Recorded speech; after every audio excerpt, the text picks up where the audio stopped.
Hello students, तो आज हम डिस्कस करने वाले हैं chapter balance of payment, class 12th macro economics. Guys छोटा सा चैप्टर है हमारा, इसी क्लास में कंप्लीट पैक हो जाएगा। 30 से 35 मिनट की क्लास होने वाली है ये। उसके बाद भी आपका कोई डाउट आता है तो आप नीचे कमेंट बॉक्स में कमेंट करके बता सकते हैं, या आप हमारे टेलीग्राम चैनल पे हमसे कनेक्ट हो सकते हैं। ये नोट्स कहाँ से अवेलेबल होंगे? ये नोट्स भी आपको डेफिनेटली हमारे टेलीग्राम चैनल पे अवेलेबल हो जाएंगे। नीचे लिंक आपको मिल जाएगा, आप जाके वहाँ पर विजिट कर सकते हैं। आइए देखते हैं सबसे पहले बैलेंस ऑफ पेमेंट होता क्या है। देखिए, बैलेंस ऑफ पेमेंट एक कॉम्प्रहेंसिव रिकॉर्ड है, या मैं कह सकता हूँ एक सिस्टमेटिक और कॉम्प्रहेंसिव रिकॉर्ड है ऑल इकोनॉमिक ट्रांजैक्शन का। किस किस के बीच हो रही है? नॉर्मल रेजिडेंट के, जो हमारी कंट्री का रेजिडेंट है, और रेस्ट ऑफ द वर्ल्ड, दोनों के बीच में जितनी भी ट्रांजैक्शन हो रही है। ट्रांजैक्शन कैसे होगी? कोई एक्सपोर्ट करेगा या इम्पोर्ट होगा।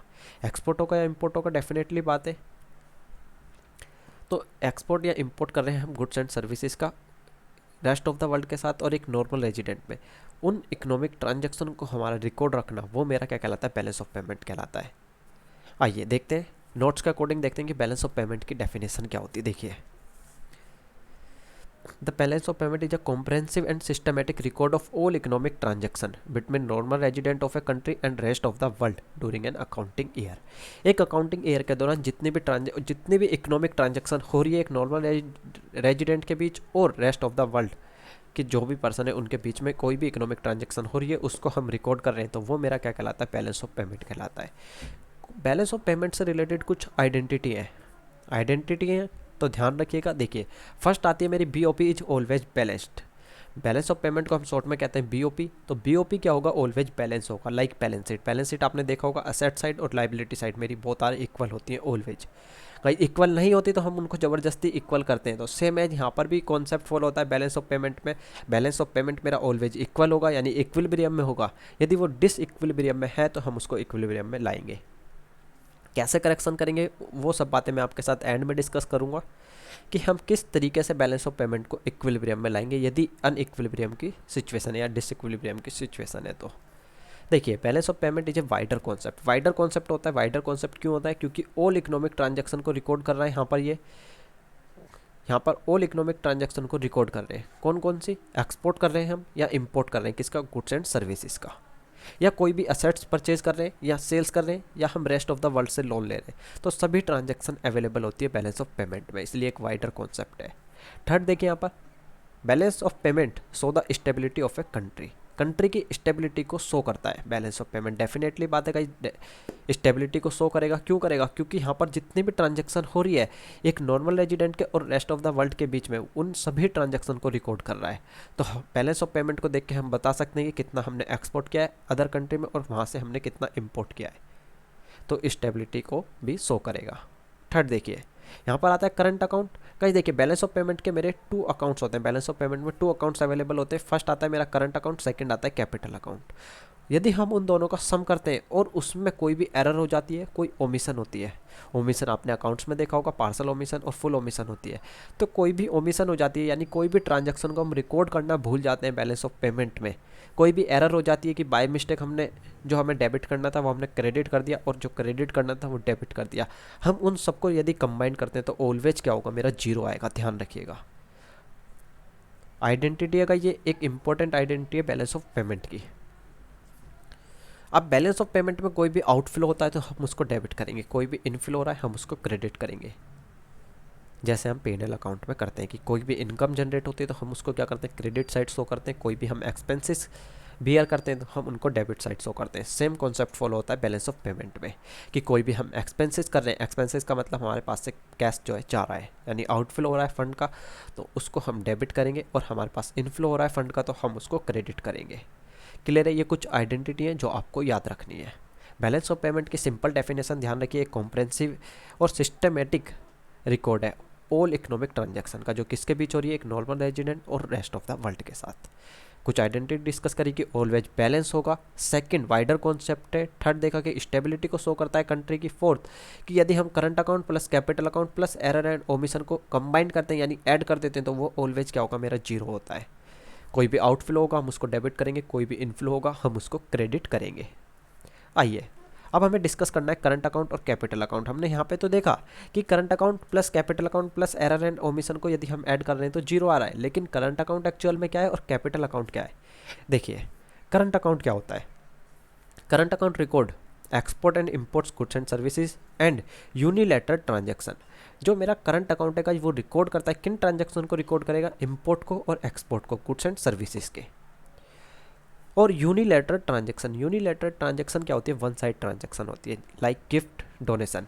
मैं किसी भी पर्सन को गिफ्ट दे रहा हूँ तो उससे मैं यहाँ पर उम्मीद नहीं करूँगा कि वो मुझे बदले में भी कुछ देगा या मुझे उसके गिफ्ट के बदले में कोई भी मनी रिसीव होगी, नहीं, ऐसा नहीं होता। गिफ्ट है तो वन साइड ट्रांजैक्शन है, उसके बदले में हमें कोई भी मॉनिटरी टर्म रिसीव नहीं होगा।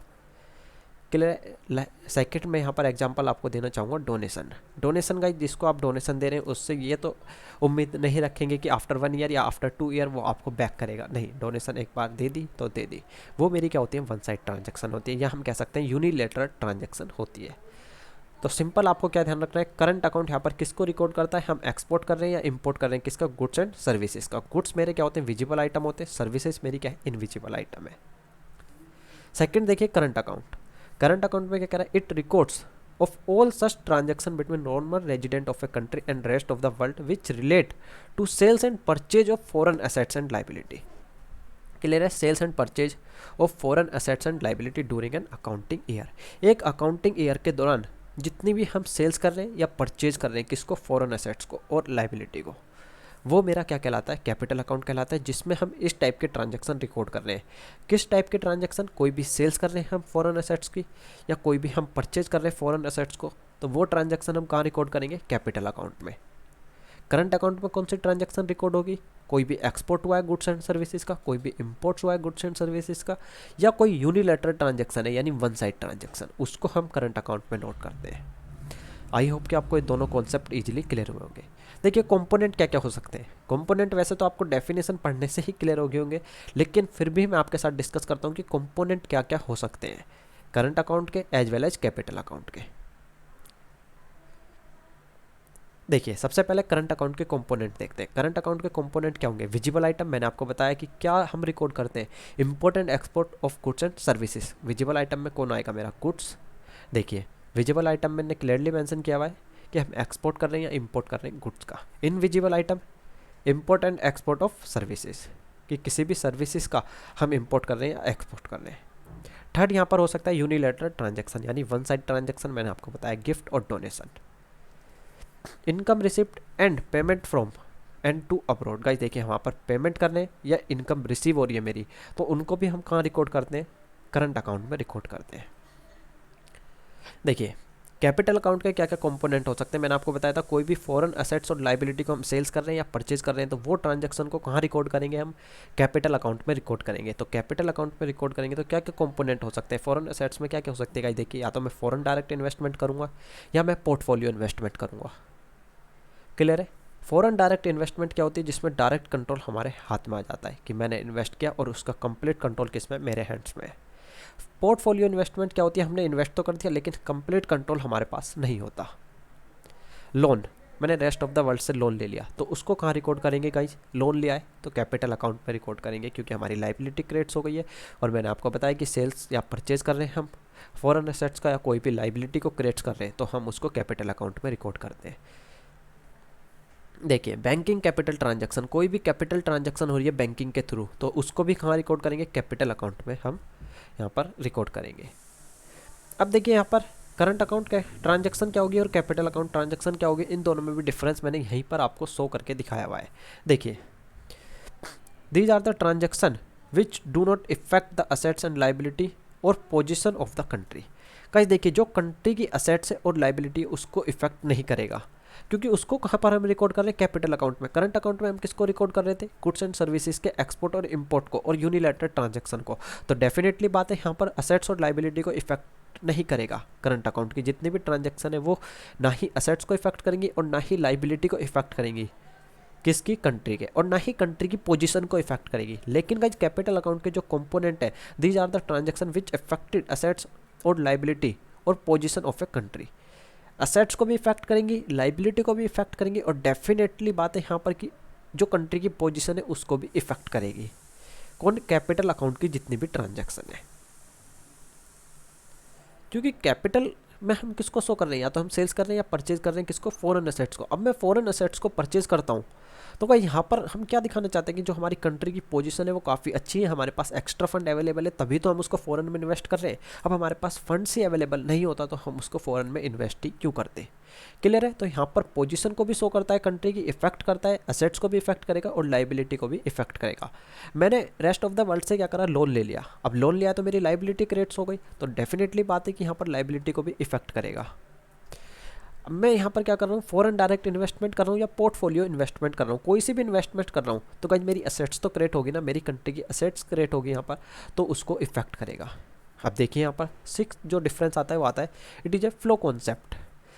एक्सपोर्ट और इंपोर्ट का ये नहीं है आज हमने एक्सपोर्ट करा तो हम कल नहीं करेंगे, ये क्या होता है, एक फ्लो चलता रहता है। एक्सपोर्ट, कोई पार्टी एक्सपोर्ट कर रही है, कोई पार्टी इंपोर्ट कर रही है।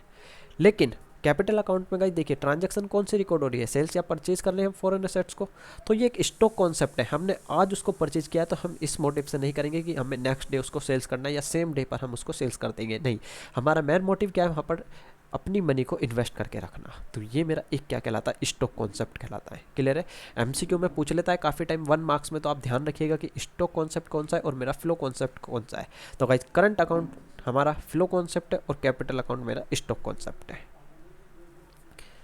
क्लियर है। तो गाइज आपको 2 मेन डिफरेंस ध्यान रखने सिर्फ और सिर्फ कि करंट अकाउंट में हम एक्सपोर्ट और इंपोर्ट को रिकॉर्ड करते हैं, गुड्स एंड सर्विसेज का और यूनिलेटरल ट्रांजैक्शन।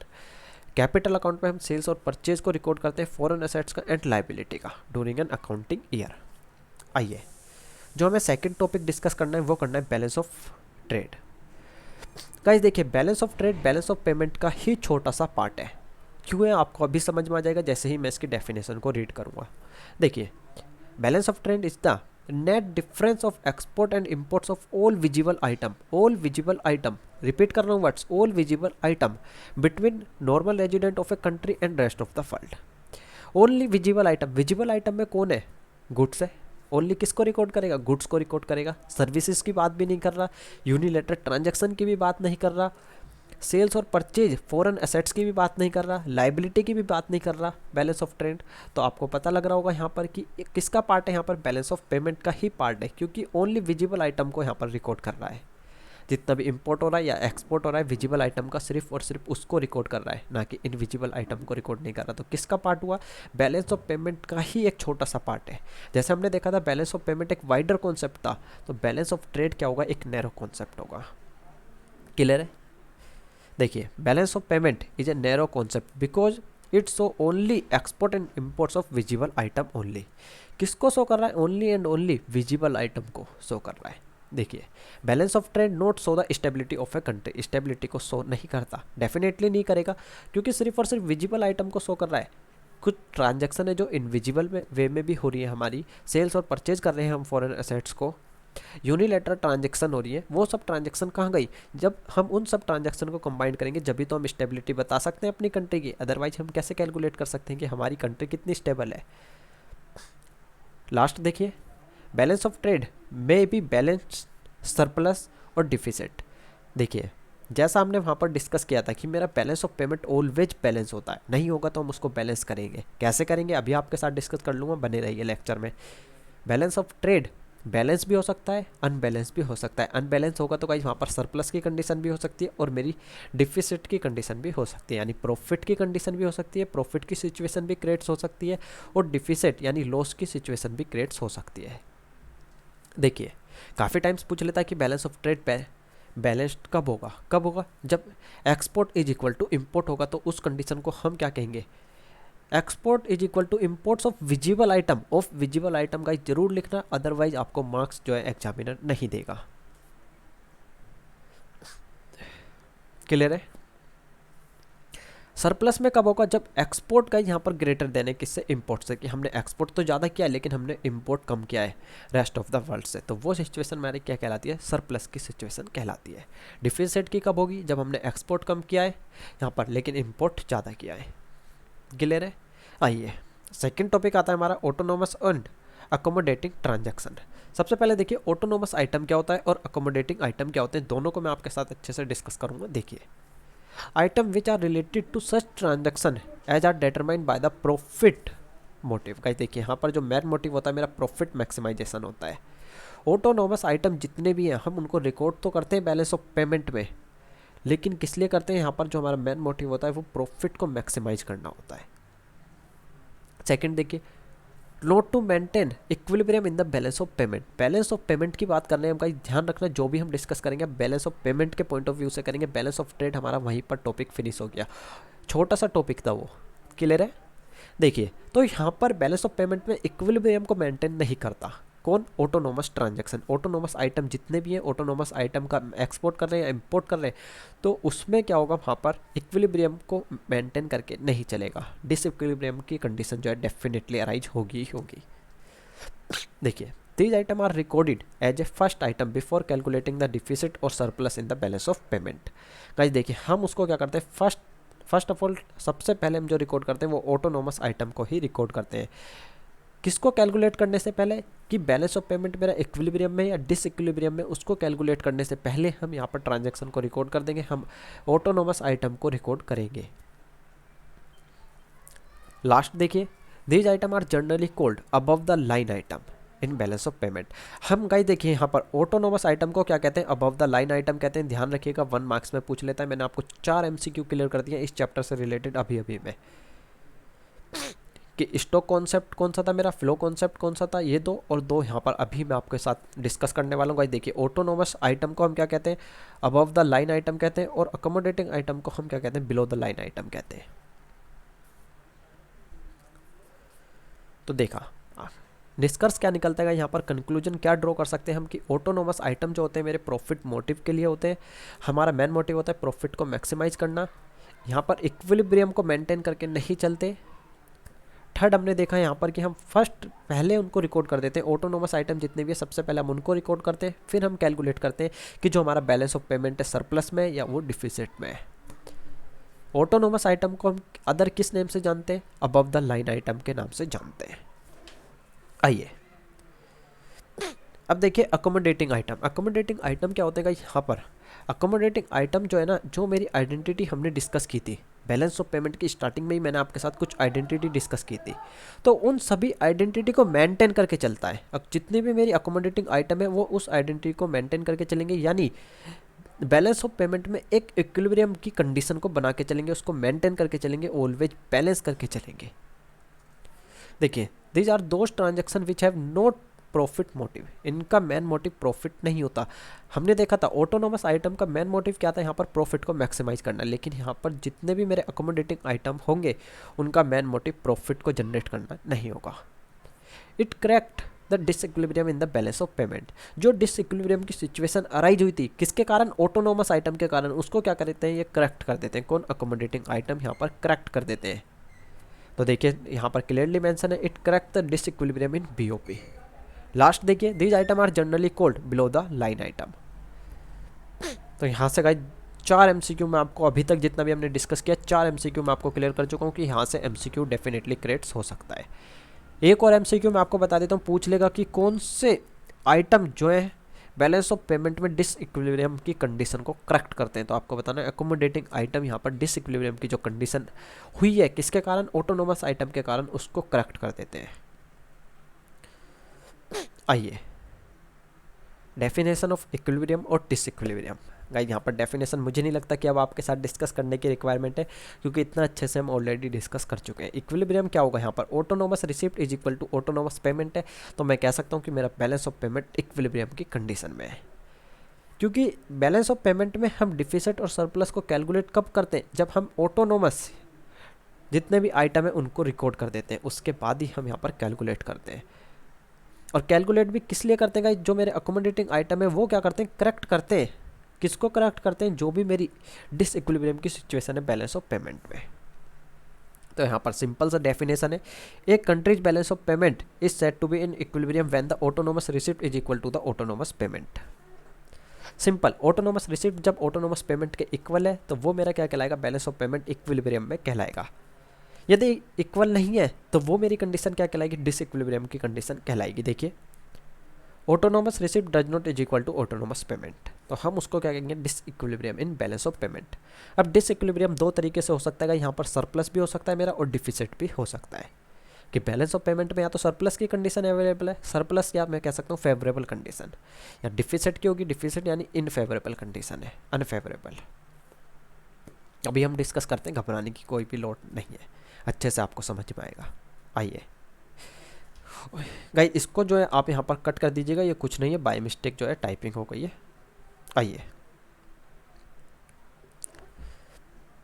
देखिए, disequilibrium in balance of payment could be in the form of surplus और deficit in the balance of payment, कि वो सरप्लस की फॉर्म में भी हो सकता है और डिफिसिट की फॉर्म में भी हो सकता है। कौन? डिसइक्विलिब्रियम। इक्विलिब्रियम तो सीधी सी बात है यहाँ पर कि autonomous receipt is equal to autonomous payment हो गई, लेकिन autonomous receipt does not is equal to autonomous payment. ये ऐसा भी हो सकता है कि मेरी रिसिप्ट ज़्यादा थी, या ऐसा भी हो सकता है कि मेरी रिसिप्ट कम हो गई, किसकी कंपेयर में? पेमेंट की। या ऐसा हो सकता है कि मेरी रिसिप्ट ज़्यादा हो गई, किसकी कंपेयर में? पेमेंट की। आइए देखते हैं। तो गाइस देखिए, when autonomous receipts are greater than autonomous payment, the balance of payment will be in surplus or favorable। हम क्या कहेंगे गाइस उसको? या तो सरप्लस की सिचुएशन कहेंगे हम, या मैं कह सकता हूँ फेवरेबल सिचुएशन क्रिएट्स हो गई। कब? जब मेरी ऑटोनोमस रिसिप्ट ग्रेटर देन है ऑटोनोमस पेमेंट से, यानी क्रेडिट साइड मोर देन है किससे? डेबिट साइड से। देखिए, इन अदर वर्ड्स एक डेफिनेशन और आपके लिए, सिंपल सी डेफिनेशन यहाँ पर इंट्रोड्यूस की गई है। देखिए, in total credit are more than the total debit in the current account and capital account including error and omission. मैंने आपको स्टार्टिंग में ही बता दिया था कि current account plus capital account plus error and omission तीनों का सम करने पर इज इक्वल टू क्या आना चाहिए? जीरो आना चाहिए। जीरो नहीं आएगा तो जो मेरा बैलेंस ऑफ पेमेंट है वो इक्विलिब्रियम की कंडीशन में नहीं होगा। ऑलवेज बैलेंस आएगा, ऑलवेज जीरो आएगा, जब भी मेरा क्या होगा? बैलेंस ऑफ पेमेंट इक्विलिब्रियम की कंडीशन में होगा। क्लियर है? This surplus is settled with an equal amount of net debit in the official reserve account। Official reserve account से हम यहाँ पर क्या करेंगे गाइस? एक डेबिट एंट्री पास करेंगे, किसको? अपने बैलेंस ऑफ पेमेंट को इक्विलिब्रियम में लाने के लिए। अभी मैं आपके साथ डिस्कस कर लूँगा चार्ट के थ्रू, इसके बाद हमारा वो लास्ट टॉपिक होगा कि हम कैसे करेक्ट कर सकते हैं जो हमारी सिचुएशन अराइज हुई है डिसइक्विलिब्रियम की, हम उसको किस तरीके से क्रिएट करेंगे। छोटा सा टॉपिक है, सिर्फ और सिर्फ आपको पता होना चाहिए जो हमारे फॉरेन एक्सचेंज रिजर्व को हम डिक्रीज या इंक्रीज करके क्या करते हैं? बैलेंस ऑफ पेमेंट की जो डिसइक्विलिब्रियम की कंडीशन है उसको करेक्ट करते हैं। मैंने आपके साथ डिस्कस किया था फॉरेन एक्सचेंज रिजर्व चैप्टर में, फ्लेक्सिबल एक्सचेंज रेट और फिक्स एक्सचेंज रेट। वहाँ पर मैंने काफ़ी डीप में डिस्कस किया था। कुछ स्टूडेंट्स ने कहा भी था कि सर इतनी डीप में डिस्कस क्यों करना। गाइस इसलिए डिस्कस किया था ताकि मैं आपको इस चैप्टर में कनेक्ट कर पाऊँ। मैंने आपको बताया था फिक्स एक्सचेंज रेट और फ्लेक्सिबल एक्सचेंज रेट अवेलेबल होते हैं।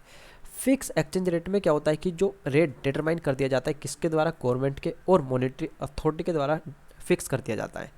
तो उस केस में क्या होता है कि हमें होल्ड करके रखना पड़ता है फॉरेन एक्सचेंज रिजर्व को। क्लियर है? फॉरेन एक्सचेंज को एज ए रिजर्व हमें होल्ड करके रखना पड़ता है, क्योंकि जो मेरा फिक्स एक्सचेंज रेट है वो बैलेंस ऑफ पेमेंट को इक्विलिब्रियम करके नहीं चलता, लेकिन फ्लेक्सिबल रेट जो है मेरा बैलेंस ऑफ पेमेंट को इक्विलिब्रियम में लेके चलता है।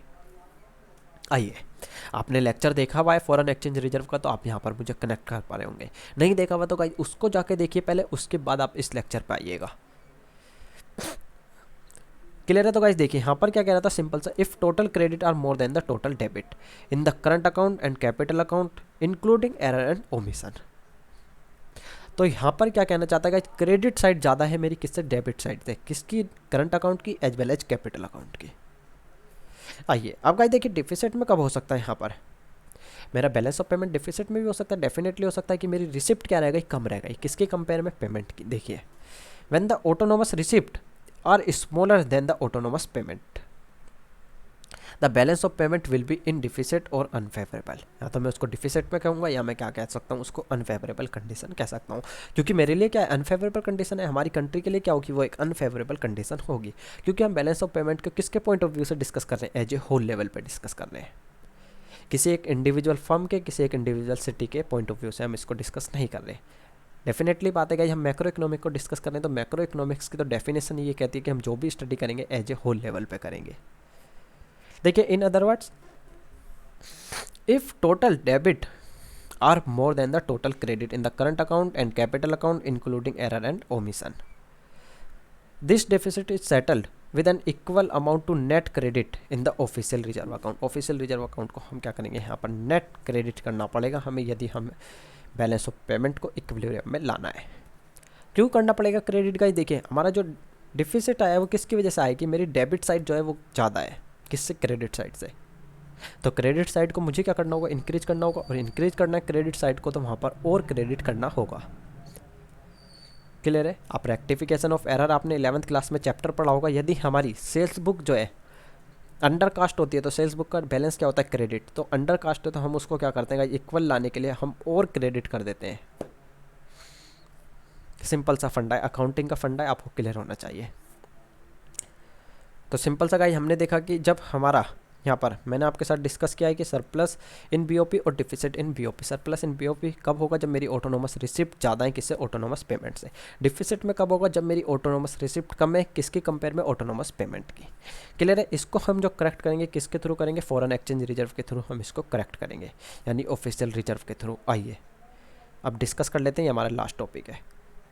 गाइस देखिए ये आपके लिए रेलिवेंट नहीं है, फर्स्ट सिचुएशन, सेकंड और थर्ड यहाँ पर मैं आपके साथ अच्छे से डिस्कस करूँगा। देखिए यहाँ पर सिर्फ और सिर्फ बताया कि हाँ भाई ये सिचुएशन भी हो सकती है।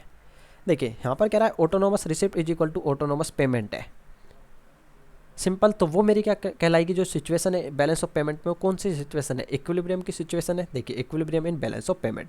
तो कहीं देखिए यहाँ पर जो ऑफिशियल रिजर्व अकाउंट होगा वो क्या होगा, जीरो होगा। तो मुझे कुछ भी चेंजेस करने की कोई रिक्वायरमेंट नहीं है। देखिएगा change in foreign exchange reserve, मैंने आपको बताया था कि हम किसके थ्रू कर देते हैं, यहाँ पर फॉरेन एक्सचेंज रिजर्व के थ्रू क्या करते हैं, यहाँ पर इंक्रीज या डिक्रीज करके हम बैलेंस ऑफ पेमेंट को इक्विलिब्रियम में लाते हैं। तो यहाँ पर मुझे कुछ भी करने की रिक्वायरमेंट नहीं है जब वो इक्विलिब्रियम में है। तो यहाँ पर कोई गाइज इसको यहाँ पर वो इंक्लूड भी नहीं करता, मैं इस डेफिनेशन को इंक्लूड भी नहीं करता नोट्स में, तो कोई भी इफेक्ट नहीं होता, क्योंकि हमें जो मेन डिस्कस करना है वो कौन सा करना है, थर्ड और फोर्थ, कि सरप्लस को कैसे करेक्ट कर सकते हैं और डिफिसिट को कैसे करेक्ट कर सकते हैं। सेकंड पॉइंट देखिए, सेकंड पॉइंट में कह रहा है autonomous receipt does not is equal to autonomous payment. जो सिचुएशन अराइज हुई है, कौन सी सिचुएशन अराइज हुई है, डिसइक्विलिब्रियम की सिचुएशन अराइज हुई है। तो हम या तो क्रेडिट एंट्री पास करेंगे या डेबिट एंट्री पास करेंगे, या तो फॉरेन एक्सचेंज रिजर्व को इंक्रीज करेंगे या डिक्रीज करेंगे। वो किस पर डिपेंड्स करेगा कि मेरी सरप्लस की सिचुएशन है, डिफिसिट की सिचुएशन है। तो ये पॉइंट भी इंट्रोड्यूस नहीं करता तो भी प्रॉब्लम नहीं होती। क्लियर है। ये तो हमें पता ही है कि या तो हम इंक्रीज करेंगे या डिक्रीज करेंगे, लेकिन इंक्रीज कब करना है और डिक्रीज कब करना है, मेन सीखने वाली बात है ये। आइए अब गाइस देखिए ऑटोनोमस रिसिप्ट मेरी ज़्यादा है किससे, ऑटोनोमस पेमेंट से। तो वो मेरी सिचुएशन कौन सी होगी, सरप्लस की सिचुएशन होगी। मैंने अभी आपके साथ डिस्कस किया था कि सरप्लस की सिचुएशन कब होती है, जब मेरी रिसिप्ट साइड ज़्यादा है किसकी कंपेयर में, पेमेंट साइड की। या मैं कह सकता हूँ मेरी credit side, total credit side ज़्यादा है किससे, टोटल डेबिट साइड से। किसमें, current account plus capital account plus error and omission. तो गाइस देखिए ये सिचुएशन कौन सी होगी, सरप्लस की सिचुएशन होगी, या मैं कह सकता हूँ फेवरेबल सिचुएशन होगी किसमें, बैलेंस ऑफ पेमेंट में। तो मुझे नेट डेबिट एंट्री पास करनी होगी। यहाँ पर मैंने आपको बताया था कि ऑफिशियल रिजर्व में हम क्या करेंगे, नेट डेबिट एंट्री पास करेंगे। और गाइस देखिए यहाँ पर फॉरेन एक्सचेंज रिजर्व को अब मुझे क्या करना होगा, फॉरेन एक्सचेंज रिजर्व को यहाँ पर मैं क्या करूँगा, इंक्रीज कर दूंगा। मेरे पास रिसिप्ट ज़्यादा अवेलेबल है। अब रिसिप्ट ज़्यादा है यहाँ पर सिंपल सी बात है, अब रिसिप्ट मेरे पास ज़्यादा आई है तो मुझे क्या करना होगा, मैं क्या करूँगा, जो फॉरेन एक्सचेंज है उसको परचेज करना स्टार्ट कर दूँगा। जब मैं परचेज करूँगा तो मुझे पेमेंट करनी होगी। अब पेमेंट करनी होगी तो गाइस यहाँ पर जो मेरी पेमेंट कम थी वो क्या होगी, पेमेंट और रिसिप्ट दोनों साइड जो है मेरी इक्वल हो जाएंगी। क्लियर है। फॉरेन एक्सचेंज रिजर्व को इंक्रीज करेंगे, कहाँ से इंक्रीज करेंगे, ये तो है नहीं कि हम उसको खुद जो है छाप रहे हैं, यहाँ पर ले मशीन ली छापने स्टार्ट कर दिया। यहाँ पर करेंसी अपनी करेंसी थोड़ी इंडियन करेंसी रुपीज होती तो आरबीआई यहाँ पर स्टार्ट कर देता छापना, लेकिन गाइस यहाँ पर फॉरेन एक्सचेंज की रिक्वायरमेंट है हमें, तो हम क्या करेंगे, फॉरेन एक्सचेंज को क्या करेंगे, परचेज करना स्टार्ट कर देंगे। परचेज करना स्टार्ट करूँगा तो मेरी पेमेंट साइड जो है इंक्रीज होनी स्टार्ट हो जाएगी। अभी तक मेरी क्या थी, रिसिप्ट साइड ज़्यादा थी और पेमेंट साइड कम थी। जैसे ही मैं परचेज करना स्टार्ट कर दूंगा तो वो क्या होगी, इक्वल आनी स्टार्ट हो जाएगी। क्लियर है। आइए सेकेंड जो सिचुएशन आती है वो आती है मेरी गाइस देखिए यहाँ पर कि ऑटोनोमस रिसिप्ट कम है किससे, ऑटोनोमस पेमेंट से। अब हमने क्या करा, ऑटोनोमस पेमेंट तो ज़्यादा कर दी लेकिन उतनी तो मेरे पास रिसिप्ट ही अवेलेबल नहीं हो पाई। तो वो सिचुएशन क्या कहलाएगी, डिफिसिट की सिचुएशन कहलाती है। मैं कह सकता हूँ अनफेवरेबल सिचुएशन कहलाएगी, या मैं कह सकता हूँ उसको एडवर्स सिचुएशन भी कह सकता हूँ। तीनों ही नाम उसको दे सकते हैं हम, या तो कहेंगे डिफिसिट की, या अनफेवरेबल, या मैं कह सकता हूँ एडवर्स। नेट क्रेडिट एंट्री पास करनी होगी क्योंकि अब हमारी क्या है, डेबिट साइड ज़्यादा है, यानी पेमेंट ज़्यादा है। पेमेंट ज़्यादा है तो कौन सी साइड ज़्यादा होगी, डेबिट साइड ज़्यादा होगी। मैंने आपको बताया था कि जितनी भी पेमेंट होती है हम उनको कहाँ रिकॉर्ड करते हैं, डेबिट साइड में, और जितनी भी इनकम जनरेट होती है हम उनको कहाँ रिकॉर्ड करते हैं, क्रेडिट साइड में। स्टार्टिंग में ही बताया था ये आइडेंटिटी है, इसलिए मैंने कहा था कि आइडेंटिटी को याद रखना क्योंकि आपको चैप्टर समझने में आसानी होगी यदि आपको आइडेंटिटी क्लियर है। आइए तो कहीं देखिए नेट, अब हमारा क्या था यहाँ पर डेबिट साइड ज़्यादा थी, तो हमें क्या करना होगा यहाँ पर नेट क्रेडिट एंट्री को पास करना होगा। और हम क्या करेंगे, जो हमारे पास फॉरेन एक्सचेंज है हम उसको क्या करेंगे डिक्रीज करना स्टार्ट कर देंगे। जो हमने होल्ड करके रखा हुआ था उसको क्या करेंगे सेल्स करना स्टार्ट कर देंगे। जैसे सेल्स करूँगा मेरे पास रिसिप्ट आनी स्टार्ट हो जाएगी, मेरे पास फंड आना स्टार्ट हो जाएगा। जब मेरे पास फंड आएगा तो मैं उसको कहाँ दिखाऊंगा, क्रेडिट साइड दिखाऊंगा, तो क्रेडिट एंट्री पास होगी। क्लियर है? तो ये सब बातें आपको ध्यान रखनी है। इतना सही चैप्टर था गाइस, बस इतना ही है हमारा। आई होप कि आपको सब चीज़ें ईजिली क्लियर होंगी। फिर भी आपको कोई डाउट आता है तो आप नीचे कमेंट बॉक्स में कमेंट करके बता सकते हैं। मुझे नहीं लगता कि आपको कोई भी प्रॉब्लम आएगी, चैप्टर में काफ़ी अच्छे से डिस्कस किया है, बट डाउट्स आ सकते हैं। तो डाउट आएंगे तो आप डेफिनेटली मुझसे पूछ सकते हैं। तो गाइस आपको जो मेन पता होना चाहिए वो आपको पता होना चाहिए। बैलेंस ऑफ पेमेंट की डेफिनेशन, उसकी आइडेंटिटी और उसके accounts, current account, capital account, उसके कंपोनेंट और डिफरेंस पूछ लेता है। बैलेंस ऑफ पेमेंट और बैलेंस ऑफ ट्रेड में डिफरेंस क्या है, काफ़ी टाइम डिफरेंस पूछ लेता है, तो वो भी आपको पता होना चाहिए। इन दोनों में डिफरेंस पूछ लेगा। अकोमोडेटिंग आइटम और ऑटोनोमस आइटम दोनों में डिफरेंस पूछ लेता है 3 मार्क्स में, तो ध्यान रखिएगा।